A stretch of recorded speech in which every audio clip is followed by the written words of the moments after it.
Hey guys, स्वागत है आप सबों का आईसीटी क्लासेस में। और आज हम लोग देखने वाले हैं जो आपका एथिक्स, इंटीग्रिटी और एप्टीट्यूड रहता है ना, तो इसका जो सिलेबस है उसके बारे में हम लोग डिस्कस करेंगे। कैसे कैसे चीज़ों को पढ़ना है इस सब को भी हम लोग देखेंगे, और क्या क्या चीज़ों का इंपॉर्टेंट इसमें ध्यान रखना है इन सब चीज़ों को पढ़ते वक्त, और कैसे किस वे में इसको पढ़ना है उस सब के बारे में हम लोग डिस्कस करेंगे। तो चलिए स्टार्ट करते हैं आज का ये क्लास। और सबसे पहले आप अगर इस चैनल में न्यू है तो इस चैनल को सब्सक्राइब कर ले, साथ ही बेल आइकन को भी प्रेस कर ले ताकि हमारी वीडियो की नोटिफिकेशन आप तक पहुंच सके। तो चलिए स्टार्ट करते हैं। फर्स्ट ऑफ ऑल, ये जो टॉपिक का नाम है वो है इथिक्स, इंटीग्रिटी एंड एप्टीट्यूड। देखिए, ये अपने में कंप्लीट टॉपिक तो है नहीं। इथिक्स जो आपका है वो अपने में कंप्लीट है नहीं। इसमें कई सारे आप समझिएगा सोशियोलॉजी, फिलोसॉफीज, कई लोगों का जो मानना रहता है कि इन सब सब्जेक्ट का मिश्रण इसमें कॉम्बिनेशन है इसमें। अरे एक्चुअल में है ही कुछ कुछ चीज़ों का जो उनका अंश है, फिलोसॉफी का, सोशियोलॉजी का, समाजशास्त्र का, इसमें देखने को जरूर मिलता है। बट जो हम लोग को इसमें मेनली चीज़ देखना है कि इनको हम लोग पढ़े कैसे। ये जो पेपर आपका होता है ना, 250 मार्क्स का होता है। सबसे पहले तो आप जान लीजिए 250 मार्क्स का होता है, जो दो पार्ट में रहता है। एक पार्ट आपका ए रहता है, एक पार्ट आपका क्या रहता है, बी रहता है। ए पार्ट में आपका 13 क्वेश्चन रहते हैं जो कि 130 मार्क्स का, हर क्वेश्चन 10-10 मार्क्स का होता है। जबकि बी पार्ट में 120 क्वेश्चन रहते हैं, हर क्वेश्चन 10-10 मार्क्स का, तो 120 मार्क्स का हो जाता है। ए पार्ट में आपका सब्जेक्टिव क्वेश्चन रहते हैं, और बी पार्ट में आपका क्या रहते हैं, केस स्टडीज रहते हैं। तो देखिए, इसमें सब जो एस्पिरेंट्स रहते हैं उसको काफ़ी ज़्यादा इशू होता है कि सब कोई कोशिश करते हैं कि जो केस स्टडी को जल्दी जल्दी एनालाइज कर ले और उनको सॉल्व कर ले, और उन पे ज़्यादा ध्यान दिया जाता है। लेकिन जो आपको इसको पढ़ने का बेस्ट वे है वो है आप पहले सब्जेक्टिव पार्ट पढ़िए, क्योंकि यूपीएससी का सिलेबस खुद में बोलता है कि जो आपको केस स्टडी पढ़ना है ना, case studies on above issue, मतलब कि जितने भी आपके सब्जेक्टिव चीज़ दिए हुए हैं उसमें, उससे ही रिलेटेड आपको केस स्टडी पढ़ना है। अच्छा, ये समझते हैं ना कि जो आपका 2013 में आपका ये कॉन्सेप्ट, 2013 से पहले आखिर 2013 में ऐसा क्या हो गया कि जो आपका यूपीएससी को ऐसा मन हुआ कि नहीं एक टॉपिक डाले जिसमें इथिक्स रहे। देखिए, 2013 से पहले कई ज़्यादा क्राइम्स हुए, कई ज़्यादा करप्शंस हुआ, कई ज़्यादा इशू क्रिएट हुए।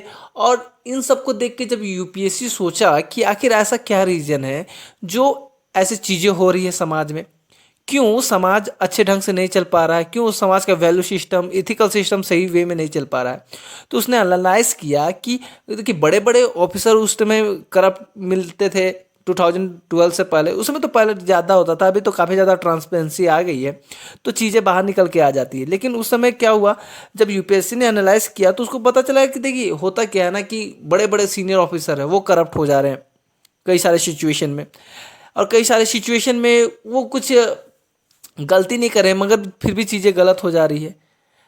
तो इन सब चीज़ों को एनालाइज करने के लिए यूपीएससी ने सोचा कि देखिए होता क्या है ना, कि आपका एक, हम लोग जिस यूपीएससी एस्पिरेंट को, जो बंदा यूपीएससी की प्रिपरेशन करने के लिए आपका एकेडमिक में जा रहा है, उससे गवर्नमेंट क्या एक्सपेक्ट करती है, एक फ्यूचर एडमिनिस्ट्रेशन से, एडमिनिस्टर से गवर्नमेंट क्या एक्सपेक्ट करती है कि वो उसका एथिकल वैल्यू क्या होना चाहिए, वो किस नेचर का होना चाहिए, उसका बिहेवियर कैसा होना चाहिए, और वो सोसाइटी को किस वे में लेकर चलना चाहिए। तो उन्होंने एनालाइज किया कि जो वीकनेस कहीं ना कहीं वो इथिकल चीज़ में आ रही है। और इथिकल चीज़ में भी देखिए क्या हो सकता है, दो चीज़, या तो जो इंसान है, जो एडमिनिस्ट्रेटर है, वो जानबूझ के गलत काम कर रहा है, जानबूझ के करप्शन, अगर मान लीजिए आप करप्शन का एग्जांपल लीजिए तो जानबूझ के वो करप्शन कर रहा है।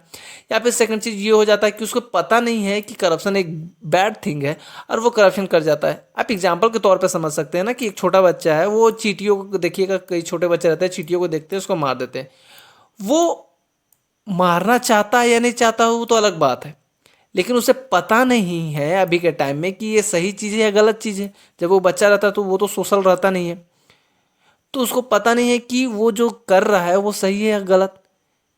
तो उसके अभाव में उसने क्या किया, चींटियों को मार दिया। तो यही जो यूपीएससी का पर्पस था कि लोगों को कम से कम ये एक रीज़न ना रह जाए कि उनको नॉलेज नहीं है और वो गलत चीज़ कर जाए।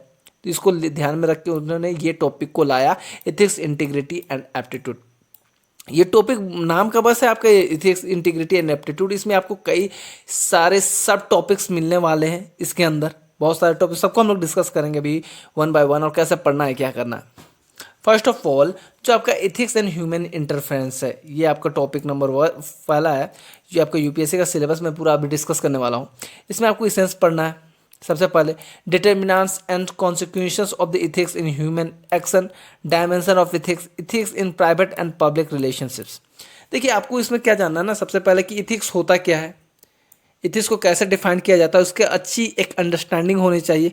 आप जब भी इन सब ये सब जो टॉपिक है, इसमें जितने सारे भी टॉपिक्स हैं ना, वो काफ़ी हद तक सिमिलैरिटी, जैसे आप इंटीग्रिटी को देखिएगा, आप इथिक्स पढ़िएगा और मोरालिटी को देखिएगा, काफ़ी ज़्यादा सिमिलैरिटी मिलती है। इथिक्स हुआ और उसके बाद इथिक्स के साथ आप देख लीजिए मोरल सिमिलैरिटी मिली, इंटीग्रिटी हुआ और ऑनेस्ट हुआ, प्रोबिटी हुआ। इन सब के वर्ड में काफ़ी ज़्यादा माइन्यूट डिफरेंस है और इन्हीं सब डिफरेंस को समझना है आपको, ताकि जब भी आप आंसर राइटिंग लिखिए तो आपके आंसर राइटिंग में एक अंडरस्टैंडिंग जो आपका एग्जामिनेशन को जो चेक कर रहा है, जो एग्जामिनेशन कॉपी को, उसके पास मिल जाए कि हाँ आपने इस चीज़ को समझ रखा है, तब जाके आप वो आंसर लिख रहे हैं।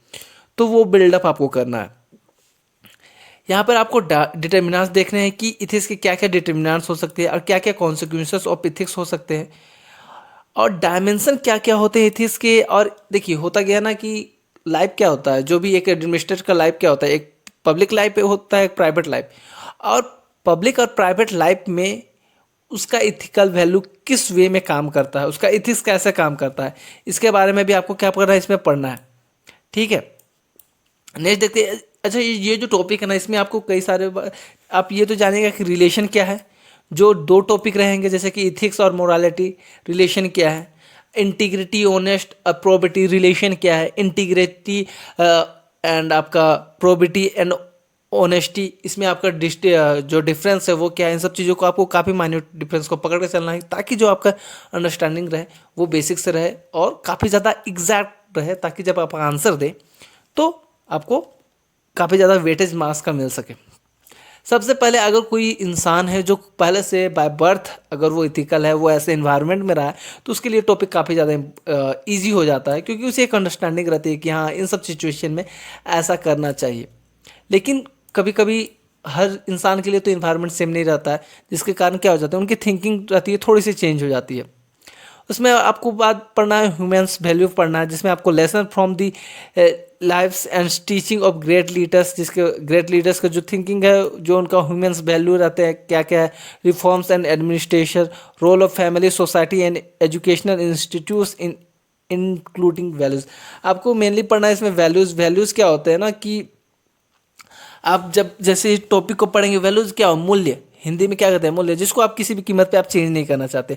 ये मूल्य कहाँ से आते हैं, या सोसाइटी से आते हैं, या स्कूल से आते हैं, या फिर आप अपने आसपास चीज़ों को देख के डेवलप हो जाता है आप में, या फिर किसी ग्रेट लीडर से आप इंस्पायर होकर इन सब मूल्यों को अपने में इंप्लीमेंट करते हैं। और वैल्यूज चेंज भी होते हैं, टाइम टू टाइम चेंज भी होते हैं। जब आप इन टॉपिक में घुसिएगा तब आपको पता चलेगा कि चीज़ें करनी क्या है और क्या क्या इसमें आपको। अच्छा, आपको सबसे ज़्यादा इंपॉर्टेंट मेन चीज़ ये होता है कि आपको एग्जाम्पल अच्छे से होने चाहिए।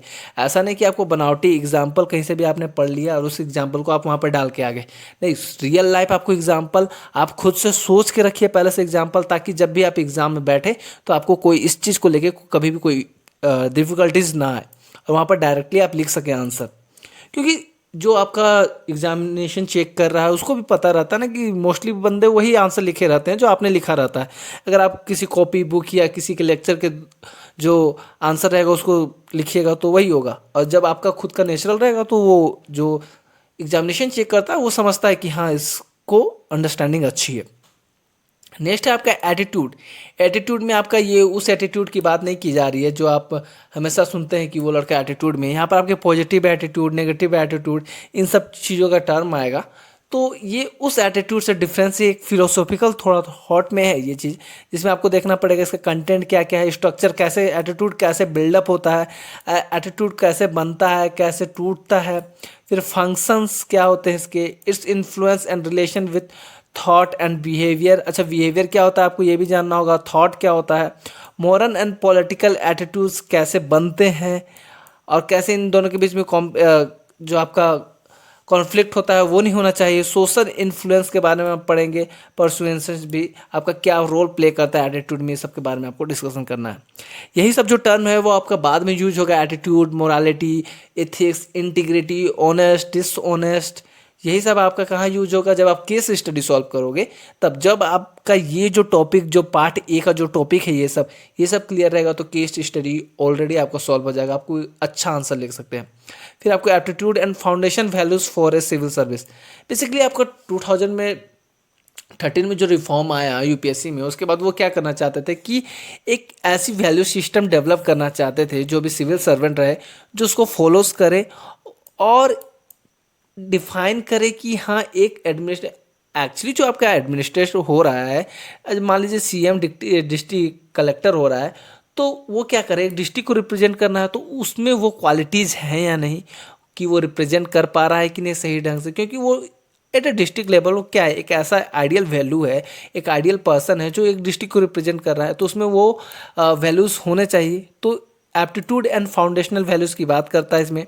इंटीग्रिटी जो साथ ये वो इंटीग्रिटी नहीं है जो आपको साथ लेने की बात करता है, वो भी है इसमें इंक्लूड है। इंटीग्रिटी देखिए मैं बता दूं कि इंटीग्रिटी सब वैल्यूज़ में सबसे ऊपर रखा जाता है इंटीग्रिटी।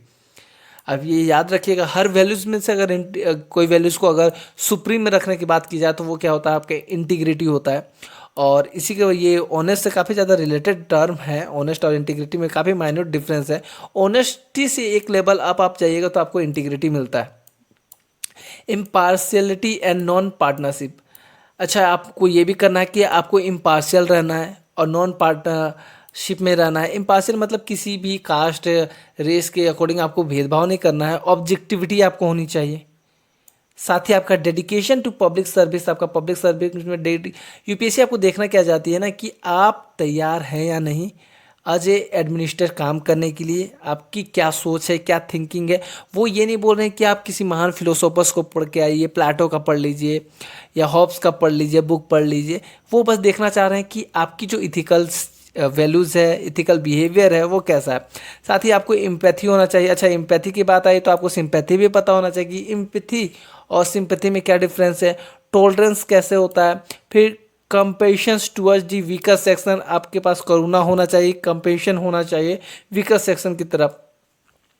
साथ ही आपको ये आना चाहिए इमोशनल इंटेलिजेंस, ये क्या चीज़ होता है, इसमें concept and their utilities and application in administration and governance. Emotional intelligence से मतलब यही हुआ ना कि आप क्या कर सकते हैं, जब भी आप पढ़ेंगे टॉपिक में, जब आप घुसेंगे तब आपको पता चलेगा कि इमोशनल इंटेलिजेंस कई जगह पे एक एडमिनिस्ट्रेटर के लिए काफ़ी ज़्यादा इंपॉर्टेंट रोल प्ले करता है। आपको कभी भी कोई ऐसा सिचुएशन आ जाता है जो गंभीरता का सिचुएशन है, उसमें आपको ऐसा नहीं कि आप एडमिनिस्ट्रेटर है तो आप कुछ भी ऑर्डर पास कर दिए या कुछ भी डिसीजन ले लिए। आपको उस सिचुएशन को, उस समय के सिचुएशन को मेंटेन करके उसके अकॉर्डिंग चलना है। अगर आपसे नहीं भी हो रहा है तो आप कुछ ऐसा नहीं कर सकते। आप उस इंसान के जगह पे या फिर उस सिचुएशन के अंदर खुद को रख के देखें अपने इमोशनल इंटेलिजेंस के थ्रू, और उस समय का जो सिचुएशन एनालाइज करे और उसके बाद आप कोई डिसीजन ले। साथ ही आप कई बार इमोशनल इंटेलिजेंस के द्वारा क्या भी किया जा सकता है कि इंसान को मैनिपुलेट किया जा रहा है कि नहीं ये सिचुएशन था, अपना इमोशनल इंटेलिजेंस दिखा के मतलब एक्सप्रेस करके आप क्या कर रहे हैं, अपना काम भी निकलवाया जाता है सिविल सर्विस में। ये कॉमन चीज़ है इसमें। नेक्स्ट है आपका contribution of moral thinkers and philosophers from Indian world. कई सारे मोरल थिंकर्स की बात करते हैं और थोड़ा थोड़ा इसमें दिया ज़्यादा मतलब वाइडली इसमें आपको पढ़ना नहीं है, डीप में नहीं घुसना है, बस थोड़ा थोड़ा आपको ऊपर ऊपर देखना। कुछ इंपॉर्टेंट कोट्स रहेंगे, आपको उनको बस एनालाइज करके चलना है। 2013 में शायद क्वेश्चन आया था जो आपका 2-3 आप जैसे आप मार्क्स से महात्मा गांधी की फिलोसॉफी को लेके भी आया था, महात्मा गांधी की फिलोसॉफी, सुभाष चंद्र की बोस। अच्छा ये जो टॉपिक है ना वो आपका ऐसे के पेपर में भी काफ़ी ज़्यादा इंपॉर्टेंट रोल प्ले कर सकता है एग्जाम लेंगे, क्योंकि आपका आंसर जो राइटिंग रहेगा वो काफ़ी हद तक बेहतर हो जाएगा। नेक्स्ट आपका public service, civil service values and ethics and public administration. इसमें आपको क्या करना है, स्टेटस एंड प्रॉब्लम्स देखना है, ethical concern and dilemma in government and private institution. जो आपके डिलेमास होते हैं गवर्नमेंट एंड प्राइवेट इंस्टीट्यूशन के बीच में, उसको कैसे आपको इथिकल कंसर्न करेंगे। लॉज क्या होता है, अच्छा लॉज क्या होता है, जो आपका कॉमन इथिक्स रहता है ना, एकदम जो मिनिमम क्वालिफिकेशन रहता है उसी को क्या बना दिया जाता है, लॉज बनाया जाता है, जो पूरी सोसाइटी एक्सेप्ट करती है। लॉज, रूल्स, इन सब के बारे में पढ़ना है। Regulation and conscience a source of ethical guidance, accountability and ethical governance, strengthening of ethical and moral values in governance. ये ethical issue in international relation and finding corporate governance. तो ये सब आपको क्या करना है, उसमें डिस्कस करना है, काफ़ी ज़्यादा चीज़ें। अब प्रोबेटी को अगर आप देखिएगा तो प्रोबेटी आप इंटीग्रिटी, जैसे मैंने आपको ऑनेस्टी बताया, और ऑनेस्टी से एक लेवल ऊपर मैंने आपको बताया क्या इंटीग्रिटी होती है। तो देखिए, अगर आप प्रोबेटी को रखना चाहें तो प्रोबेटी इसके बीच में रह सकता है। ये डिपेंड करता है आप कौन सा रीजन देते हैं इसको लेके, लेकिन ऑनेस्टी नीचे ही रहता है, प्रोबिटी इसके ऊपर आ जाता है। प्रोबिटी क्या है, एक इंस्टीट्यूशन के प्रति ये रहता है। देखिए, इंटीग्रिटी ऑफ ए मैन हम लोग बोल सकते हैं, लेकिन integrity of A company, this company, integrity of that company, ये बोलना थोड़ा सा अजीब लगता है। तो इसके लिए कौन सा वर्ड हम लोग यूज करते हैं, प्रोबिटी यूज करते हैं। तो इसमें आपको क्या पढ़ना है, concept of public service, philosophical base of governance and probity, information sharing and transparency in government, right to information इसी में आता है, क्योंकि गवर्नमेंट में ट्रांसपेरेंसी रहेगी तब ना पब्लिक आपको क्या करेगी, एक्सेप्ट करेगी। कोड ऑफ इथिक्स क्या होता है, कि कोड ऑफ कंडक्ट क्या होता है। कोड ऑफ कंडक्ट काफ़ी ज़्यादा इंपॉर्टेंट है। ये कहीं ये जो कोड ऑफ इथिक्स है, कोड ऑफ कंडक्ट है, सिटीजन चार्टर, ये सब आपका जो एडमिनिस्ट्रेटिव फील्ड से रिलेटेड थोड़ा सा टर्म है। तो इसमें आपको करना क्या है ना, कि एक एडमिनिस्ट्रेशन को कैसा बिहेव करना चाहिए, ज़्यादा एग्रेसिव भी नहीं होना चाहिए किसी चीज़ को। मान लीजिए कुछ गलत हो रहा है, अगर गवर्नमेंट के द्वारा ही कुछ गलत हो रहा है, तो उसको किस तरीके से उसको प्रोटेस्ट करना है, किस तरीके से उसका विरोध करना है, इसके बारे में ये बात करता है। क्योंकि उस समय आपको कोई भी गवर्नमेंट रहे, आपको उसका पक्ष लेना ही पड़ेगा, लेकिन अगर आपको सोसाइटी भी देखना है, क्या सही क्या गलत वो भी देखना है। साथ ही work culture, quality of service delivery, utilisation of public fund and challenge corruption से रिलेटेड आपको क्या टॉपिक है इसमें। और इन्हीं सब टॉपिक को जब आप कर लीजिएगा ना, जो आपका वैल्यू सिस्टम है, जो आपको इंटीग्रिटी, प्रोबिटी आ गया, फिर उसके बाद ऑनेस्टी आ गया, एम्पैथी आ गया, इमोशनल इंटेलिजेंस आ गया, इन्हीं सब का अप्लाइड है क्या, केस स्टडी। जितने भी ज़्यादा केस, ये सबसे पहले आप केस स्टडीज जब भी आपका क्वेश्चन आएगा, आप बस एक चीज़ को मान के चल लीजिए कि केस स्टडीज़ का जो भी क्वेश्चन है वो बस पेपर में है। फिलहाल तो पेपर में जब आप देने वाले रहिएगा तो फिलहाल तो पेपर में, तो आपको डरना नहीं है। आपके पास एग्जैक्ट उसी समय पे वो सिचुएशन नहीं है। आपको बस एक ऐसा रास्ता निकालना है जिससे आपका इथिकल भी कोई, मतलब जो भी दो वैल्यूज़ रहे, दो वैल्यूज़ के बीच क्या हो जाएगा, डिलेमा ना हो, कॉन्फ्लिक्ट ना आए, और आप बीच का रास्ता लेके निकल जाए।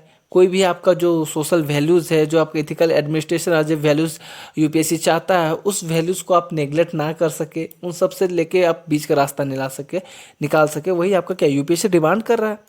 तो आपको ऐसे आंसर इसमें लिखना है। आप बोलोगे तो मैं इसमें एक बहुत ही शानदार आपका क्लास ले लूँगा, बट थोड़ा सा समय लग सकता है क्लास को लाने में। कमेंट करके बताना जरूर अगर क्लास चाहिए तो इससे रिलेटेड, क्योंकि ये काफ़ी ज़्यादा इजी टॉपिक है पहला चीज़, लेकिन हाँ आपको अंडरस्टैंडिंग एक अच्छी होनी चाहिए, तभी जाके ये आपका क्लियर हो पाएगा। क्योंकि ये जो चैप्टर है, ऐसा नहीं है कि ये अजय आप यूपीएससी एस्पिरेंट है तो ही आपको पढ़ना जरूरी है, आपके लिए फ़ायदेमंद हो। अगर आप नहीं भी है ना, तो being ethical is a very good. Ethical होना कोई बुरी बात थोड़ी है, इथिकल होना एक अच्छी बात है, और हर इंसान को इथिकल होना चाहिए। कैसे चीज़ों को एनालाइज करना है, कैसे चीज़ों को करना है, ताकि जो मोरल सेटिस्फेक्शन रहे वो भी बना रहे, और इथिकल चीज़ें भी गलत ना हो।